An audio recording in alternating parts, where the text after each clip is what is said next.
If you find yourself in need of even more Marvel Studios content, it looks like there's more good news coming at us soon. With Marvel's What If right around the corner, Marvel Studios' Victoria Alonso, who's been part of Marvel ever since the early beginnings with the original Spider-Man, X-Men, and Blade, says that they're developing a mini studio to deliver even more projects to the MCU.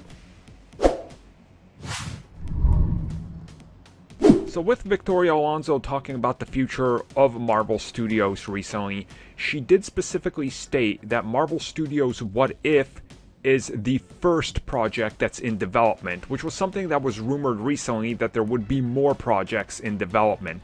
But then she sort of dropped the big bombshell that's made its way online and around the community, if you will.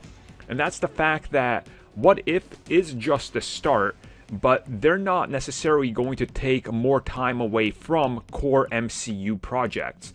Instead, Disney and Marvel Studios are building a new mini Marvel Studios that will specifically focus on delivering more animated projects into the MCU.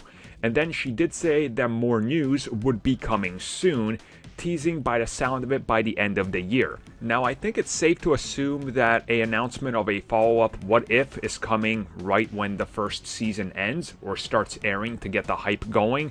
And two, the Disney investors call at the end of the year like last year where they're definitely going to announce and reveal more things. I really will not be surprised if they announce about 3 to 4 to 5 new animated projects coming over the next 2 to 3 years. You know, your interconnected X-Men cartoon universe and all these other things that have been rumored to be in development, and bring those into cartoons that are part of the multiverse that's in the MCU. And since you can make any cartoon now part of the main MCU continuity, it gives you that connective tissue that maybe you didn't have before, where they can go, well, yes, there's your Doctor Strange, and it's the MCU one, and he's just dropped into this universe. And they can play around with these elements and make the cartoons more important to the bigger picture. Whereas if you look at it before and the competition, the cartoons are just their own thing. They don't really matter because they're not part of the bigger film universe or the TV universe. Here, they would be a direct connection, which would automatically bring more eyes on it.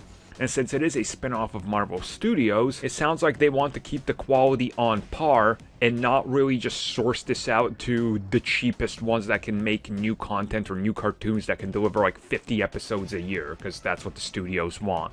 It sounds like they're focusing more on quality over a ton of quantity, which honestly sounds pretty awesome. And hopefully this is one of those things where recently they teased a return of, or possible revival of, the Deadpool canceled series. Maybe this can fall into that.